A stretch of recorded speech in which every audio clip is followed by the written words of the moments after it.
Bien, y hace 2 años, mientras la presidenta Bachelet se encontraba de vacaciones en el sur de nuestro país, estalló el caso Cabal.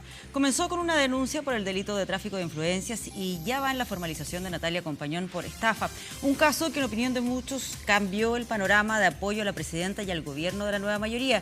Queremos conversar sobre las consecuencias de esta investigación judicial, del caso en general en la política chilena. Está con nosotros el sociólogo de la Universidad de Santiago, Alberto Mayol. Alberto, gracias por acompañarnos aquí esta tarde. ¿Qué tal? ¿Cómo estás? Han pasado ya 2 años de este caso. Sí, 2 cuando años. apareció ese reportaje en la revista ¿Qué pasa? ¿Qué pasa? Un viernes, sí. Exactamente, un Sí. negocio cabal.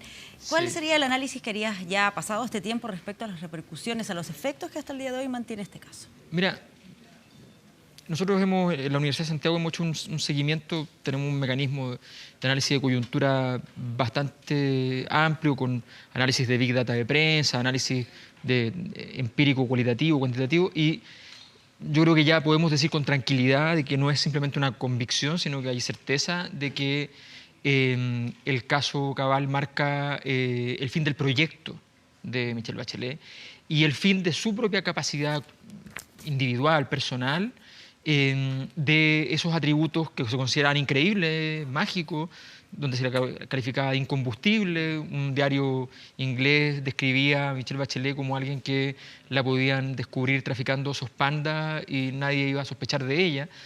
Bueno, eso se acabó en el caso Cabal y no tiene que ver con el caso mismo, sino que es con la reacción de ella.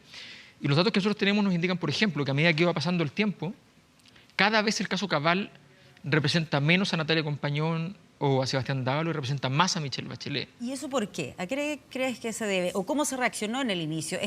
¿Me enteré por la prensa será tal vez uno de los puntos más bajos en la reacción? El punto de fondo es el conjunto de la reacción. Primero es el destiempo, el tipo de excusa respecto a la problemática que nunca fue creíble, ¿ya?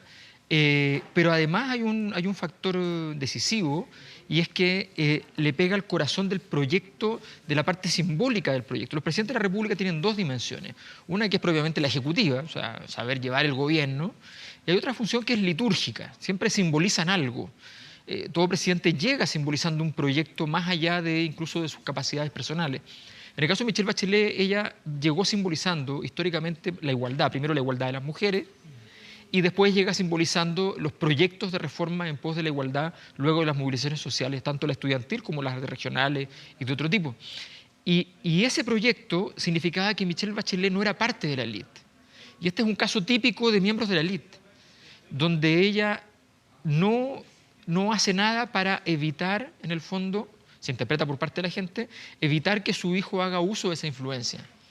¿Ya? Eso, por ejemplo, cuando nos metemos en detalles como la reunión que sostuvo Sebastián Dávalos con Andrónico Luksic, o el hecho de que Cabal Claro. pudiese conseguir los préstamos, que se supone que una persona común y corriente, con el capital que tenía esa empresa, no podría haber accedido a esa cantidad de millones. Claro, lo que pasa es que además el caso es un caso perfecto para crisis, y ahí hay un error del segundo piso en la moneda y del gobierno en general. Es un caso perfecto para crisis porque es un caso además muy comprensible. Más allá del monto, todos los emprendedores de Chile, que hay muchos que trabajan por su cuenta, han necesitado un crédito para poder llevar a cabo su negocio. Todos han tenido alguna clase de oportunidad, mejor o peor, que no han podido aprovechar muchas veces porque no son capaces de acreditar que su empresa tiene la capacidad para poder hacerse cargo de un crédito, ¿ya? Y ninguno, evidentemente, tiene la posibilidad de reunirse con el presidente de un banco, no digo con el gerente, digo con el presidente de un banco, propietario, principal fortuna del país, una de las más grandes de Latinoamérica, una de las más grandes del mundo, ¿ya? Para poder discutir un crédito que, para efectos de lo que es un banco, un crédito pequeño, ¿ya? De una empresa que carecía por completo de datos para calificarla de solvente para efectos de este crédito. Entonces, es evidente, y además se descubre toda la red de prestaciones inadecuadas que se dio para que se llegase a este proceso, que no tiene que ver ya con Sebastián Dávalo, ni con Michelle Bachelet, ni con Natalia Compañón, que tiene que ver con una red UDI en la zona que aparentemente dio las condiciones para que esto se pudiera llevar a cabo este negocio. Entonces, era toda una trama en la cual evidentemente el gobierno no tenía que salir de ahí. Pero te pongo un ejemplo que yo creo que es un dato que para mí es muy revelador. Toda la crisis de la élite chilena antes del caso Cabal estaba centrada en el empresariado. Y la palabra que más aparece, por ejemplo, en prensa relacionado con lo vinculada a las crisis es la palabra lucro. Cuando llega el caso Cabal, la palabra lucro desaparece y aparece corrupción, ¿ya? O sea, en el caso Cabal, la crisis pasa del empresariado al gobierno y de ahí no se va más. Entonces es un caso muy estructural. Ya. Ahora, que finalmente Cabal haya conseguido esta reunión con el dueño del banco o que haya conseguido el préstamo directamente, no necesariamente quiere decir que la presidenta haya estado involucrada Exacto. directamente en ese tipo de gestiones. Exacto. Por lo tanto, y de acuerdo a tu análisis, esto tiene que ver con la poca habilidad que tuvo para distanciar, para establecer una distancia la presidenta de lo que estaba ocurriendo con su hijo y su nuera. Mira, hay una decepción muy grande por la forma de la reacción. Esto, nosotros hacemos cada 6 meses, por ejemplo, un trabajo en terreno donde, entre otras cosas, hacemos entrevistas cualitativas por todo Chile. Estábamos revisando este fin de semana las entrevistas de este periodo y resulta que el caso Cabal sigue apareciendo con mucha fuerza, sigue siendo una conversación larga y siempre es lo mismo, siempre es la enorme decepción, ¿ya?, por versiones que era imposible de creer por parte de la ciudadanía, más allá de que sean ciertas o no, pueden serlo, pero no son creíbles, ¿ya?, y por la falta de reacción para defender el propio proyecto y para poder haber puesto en su lugar a su hijo, ¿ya? Este es el clásico fenómeno histórico donde el político tiene que optar entre lo que pasa con su familia y lo que pasa con el país, y ahí hay muchos ejemplos, y en general los políticos en la historia que han pasado a la historia por grandes políticos son los que han optado por el país. Hay una gran decepción en ese sentido con Michelle Bachelet por la reacción. A ella no se le imputa, no se le culpa de que haya estado involucrada en el negocio. Nadie ha dudado, en todas las entrevistas que hemos hecho, nunca nadie ha dicho que en el fondo ella mandó a su hijo a hacer este negocio, ni mucho menos, o que ella haya hecho haya intentado vincularse con Luxich para... No hay nada de eso, ¿ya? Lo que está claro es una reacción política, y es allí, y es por eso que el gobierno además cometió un error tan grande, porque si hubiese reaccionado políticamente bien, no solo no habría bajado, sino que si ella reacciona con mucha fuerza defendiendo el principio de igualdad, ¿ya?, lo más probable es que el gobierno hubiese subido y habría sido muy creíble su proyecto. O sea, faltó un reproche más fuerte a lo que se estaba cuestionando acá con el caso Cabal. Totalmente, totalmente. Faltó un análisis de lo que podía implicar, y de hecho, fíjate que la crisis que parte del 2011 para todo el sistema es una crisis que nunca se calma hasta que aparece Michelle Bachelet. Y desde el caso Cabal, la crisis vuelve a estar sin poder calmarse. Eso es de datos. Nosotros en la página web del Centro de Investigación lo pueden revisar. O sea, efectivamente hay un espacio en el cual la ciudadanía da un respiro y dice, veamos qué pasa con estos proyectos, ¿ya? Y el caso Cabal es el que dice, no creo nomás. Se acabó, y ahí se acaba el proyecto del gobierno, más allá de sus propias voluntades. El gobierno tal vez quería seguir con el proyecto, pero ya no es posible. Ahora, puede que también el error haya venido desde mucho antes, en el momento en que la presidenta toma la decisión de que su hijo ingrese y sea parte del Palacio de la Moneda en este cargo, en la división sociocultural. Lo digo porque ya habían aparecido algunos reportajes donde se cuestionaba especialmente el vínculo con estos autos lujosos que tenía, por ejemplo, Sebastián Dávalo. Puede que también ahí haya faltado una suerte de olfato político. Totalmente, ya había revelado una falta de habilidad política. En su momento había hecho una querella contra un periodista por una información. Finalmente se desistió de esa querella porque le habría significado un tremendo problema en ese instante. O sea, ya se revelaba que tampoco tenía las habilidades políticas para poder enfrentar un desafío de esta naturaleza, y evidentemente el problema parte ahí. Ahora, ese problema, aún así, tenía solución cuando se hacía a tiempo y se hacía en la dirección que la ciudadanía le iba a permitir seguir confiando en Michelle Bachelet. Haber destruido el capital de Michelle Bachelet no era negocio fácil, lo habían intentado todos atacándola. Lo había intentado su propia coalición. Nunca Michelle Bachelet fue muy querida políticamente de su propia coalición. No lo había logrado nadie. Y de pronto este caso, que era la tercera noticia de la revista ese día, ni siquiera la más importante, ¿no?, termina... Sí, no era la portada. No era la portada, ¿no? Resulta que termina siendo un caso emblemático que parecía más un dardo en contra del empresario que directamente vinculado a Michelle Bachelet. Se van conociendo detalles después, que ni siquiera son entregados directamente por el reportaje, sino, por ejemplo, el hecho de que Sebastián Dávalos estaba presente en la reunión con Andrónico Luxich es algo que se conoce después por el propio banco. Exactamente. El mismo banco, viendo la situación, prefiere empezar a abrir la escena. Entonces, el gobierno no previó todo lo que podía ir aconteciendo, ni cerró los flancos que podían estar abiertos. Ahora, interesante sería saber, aunque ya tiene que ver más con la interna, si acaso Sebastián Dávalos fue advirtiendo de lo que se venía. Todo parece indicar que no. Él habría tenido antecedentes por lo menos una semana antes, porque obviamente el periodista que estaba haciendo el reportaje lo trató de contactar para poder tener su versión, o haber advertido, por ejemplo, de que él estuvo presente en la reunión y al parecer nada de eso lo fue advirtiendo. Todo parece indicar que hay varios actores que efectivamente supieron antes y ninguno previo. De hecho, en el mundo del gobierno se considera más complicada otro reportaje del mismo día y jamás estuvo pensando en que este podía significar, no digo la crisis que fue, que obviamente me imagino que nadie se lo esperaba porque tiene que ver también con cómo se desencadenaron los hechos, pero nadie se esperaba que pudiera ser ni siquiera mínimamente un problema. Y fue una tormenta perfecta porque la presidenta estaba de vacaciones, estaban los subrogantes, los de reemplazo en ese momento, estaba el ministro de Defensa, José Antonio Gómez, como vocero. Sí, no había sido vocero nunca. Claro, que en ese momento, no recuerdo bien si, no sé si estaba de ministro de Defensa ya, Justicia, o estaba estaba de Justicia. Y ahí la primera reacción fue decir que esto era un acuerdo entre privados. Exactamente, y empieza con esa tesis, que es la tesis de los que estaban haciendo el negocio, ¿ya? Y evidentemente, o sea, cuando tú ya tienes el problema, por más asunto, incluso que en términos técnicos sea un asunto entre privados, por más que sea un asunto entre privados, ya es evidente que se te inundó la sala de máquina, no podías decir eso, se dice eso, y de ahí para adelante ya no hay solución, porque además, cuando te retrasas en política normalmente y empiezan a entrar actores a impugnar, toda respuesta que dé un presidente de la República se ve como una respuesta a alguno de los actores. Por tanto, ya tiene que empezar a esperar, a administrar a quién le da la respuesta, y ese tiempo es un tiempo infinito y es un tiempo muy malo para la presidencia. O sea, fue un caso, de los casos mal administrados, yo diría que es ese, y ahora el gobierno tuvo muchos problemas con un caso que normalmente no significa nada en Chile, que son los casos de catástrofes naturales.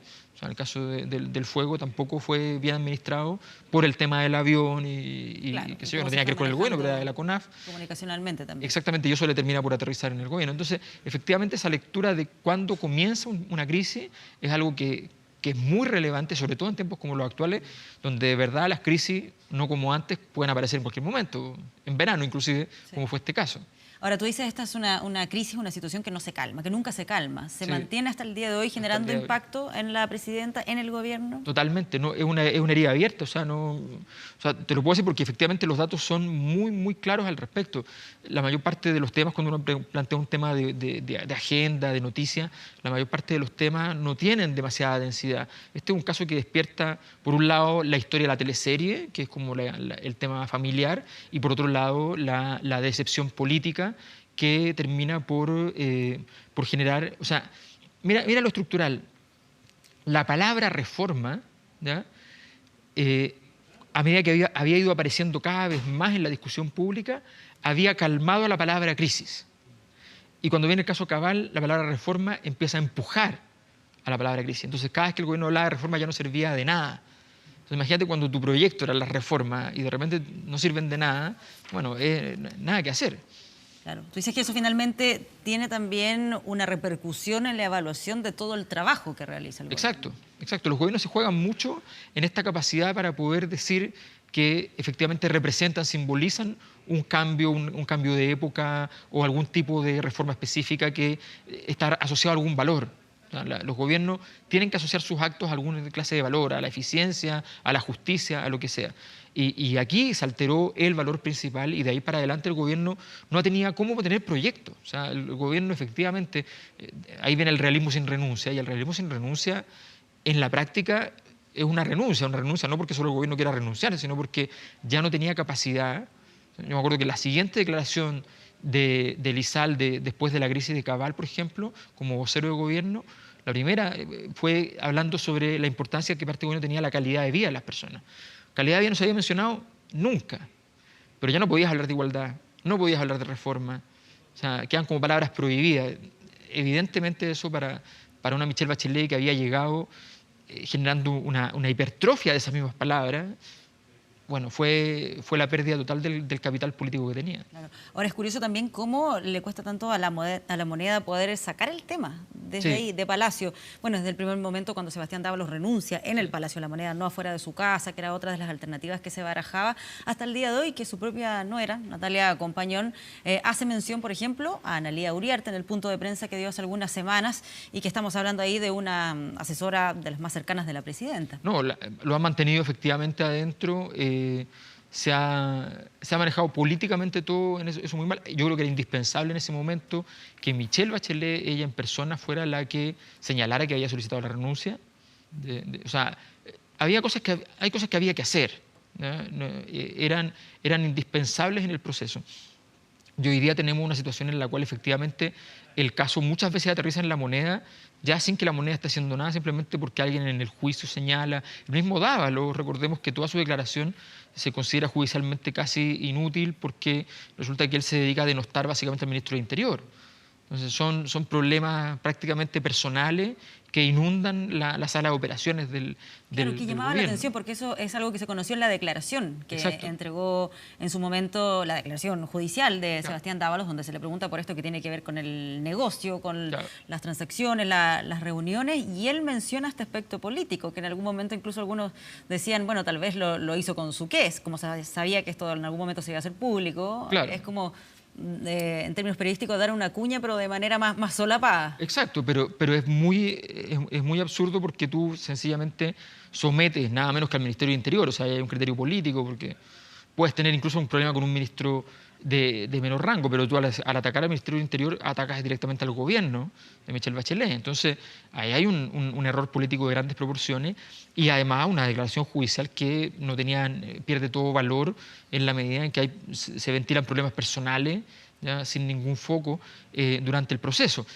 Yo creo que es todo efectivamente es un cóctel de situaciones en las cuales la mayor parte de los actores o no fueron suficientemente resolutos cuando se dieron cuenta de la magnitud del problema, o sencillamente no se dieron cuenta a tiempo de la magnitud del problema y han tomado decisiones erráticas hasta el día de hoy. Yo creo que todavía el gobierno no ha sido capaz de construir un mecanismo que tape, que cierre esta herida. Estamos hablando de que un caso judicialmente menor, un caso que no habría pasado a la historia prácticamente en ningún caso, salvo con estas connotaciones que ha tenido, resulta que ese caso menor empieza a crecer y además ha inundado con otros casos. Sí, han ido apareciendo otras aristas, todo el empresario Gonzalo Villalconcha, por ejemplo. Exactamente, o sea, y ahí con delitos de estafa, o sea, ya haciendo crecer el escenario y con aparentes presiones por parte de Natalia Compañón hacia el gobierno, con miras eventualmente a alguna clase de actuación, aparentemente sin entender mucho también. Hay como una especie de incomprensión respecto a las capacidades que también tienen los gobiernos frente a temas como estos. Entonces, no, es una situación que de verdad ha tenido cero control y obviamente, y en la política siempre es así, más allá de las responsabilidades individuales, el responsable último siempre es quien detenta el poder. O sea, te pueden pasar muchas cosas que tú no quisiste, pero eres responsable igual, ese es el cargo, de hecho. Ahora, judicialmente, ¿crees que se ha ido avanzando, que se ha cumplido al menos con las expectativas que había sobre este caso? Sí, el caso no parece tener problemas de tiempo y parece andar dentro de los ritmos razonables. La investigación sobre el síndico prosperó. O sea, la verdad es que el caso no parece haber tenido detenciones irracionales ni parece haber habido una intervención política. En ningún momento se ha hablado de alguna clase de presión fuerte por este tema. Contrario a los otros temas que hemos sabido, en los temas de servicios de impuestos internos, que se dio una serie de denuncias, murmuraciones, rumores respecto a todo lo que pudiera haber pasado. En este caso, aparentemente no hay aquello, y de hecho se ha avanzado tanto en la investigación que el caso que podría haberse cerrado con un caso muy pequeño, digamos, sobre un eventual tráfico de influencias para el cual las pruebas eran muy de carácter muy tangencial, de pronto ya crece y se migra a un delito de estafa. Y por último, ¿cómo definirías, Alberto, el momento por el que está atravesando actualmente la presidenta Michelle Bachelet? Estaba el tema de los incendios, pero también esta última polémica que se generó a raíz del nombramiento de Javiera Blanco, exministra, como integrante del Consejo de Defensa del Estado. ¿Cómo lo evaluarías? A ver, tiene que ver con lo mismo, tiene que ver con cuando tú ya no tienes proyecto, los problemas superan rápidamente las fronteras, los muros de contención que tienes, y al mismo tiempo las decisiones arbitrarias se ven completamente arbitrarias. Siempre los presidentes tienen decisiones arbitrarias, decisiones que son propias de su arbitrio, ¿ya? Pero efectivamente en muchos momentos, cuando tú no tienes un proyecto, resulta que se ve la decisión como absurda, como completamente fuera de foco. Aquí pasa ambas cosas. Efectivamente, la ausencia de proyecto termina por hacer sentir que simplemente lo que hay que hacer es ser eficiente. Y entonces cualquier problema en la eficiencia, que son cosas que te pueden pasar no por responsabilidad tuya, sino por toda la cadena de mando que hay en cada una de las decisiones, ¿ya? Termina finalmente en el gobierno. El gobierno nunca normalmente en Chile, incluso con casos donde hay cierto nivel de negligencia, los gobiernos se llevan el problema político de las tragedias, ¿ya? Y aquí se lo llevó completo, ¿ya? Con algún error que no aconteció directamente en el Palacio de la Moneda, sino que en organismos asociados. Por otro lado, efectivamente, Michelle Bachelet hoy día, con el nombramiento de Javiera Blanco, se puso en una situación de vulnerabilidad enorme. Era un nombramiento innecesario en el momento, era un nombramiento que no nacía de la nada un poco. Es un caso de demostración de poder sin ninguna vinculación con efectivamente alguna clase de soporte ético, técnico, de ningún tipo que permita sostener eso. Fue un error total el momento, estaba recién saliendo de una caída gigante en su aprobación. Y no nos olvidemos una cosa, nosotros medimos todos los meses a través del Big Data de prensa los tamaños de las crisis. La crisis ministerial de Javiera Blanco es lejos la más grande que hemos medido. Entonces, y había ocurrido recién eso. Eso es lo llamativo, porque cualquier cálculo político más básico podría haber indicado la polémica que iba a generar que nombrara a Javiera Blanco en ese cargo, que además tiene estas condiciones en que dura hasta los 75 años. Y la misma semana la Contraloría iba a entregar, diciendo que además, un informe diciendo que las contrataciones de ella eran inadecuadas. ¿Hay que atribuir esta decisión? Yo creo que tiene que ver con que justamente los presidentes de la República en ciertos contextos y a veces, y por eso es muy importante entender cuándo es el a veces, hacer el uso de su poder los fortalece. Pero ese a veces tiene que ver justamente cuando tú haces uso de tu poder en el marco de una visión política, de tu proyecto, ¿ya?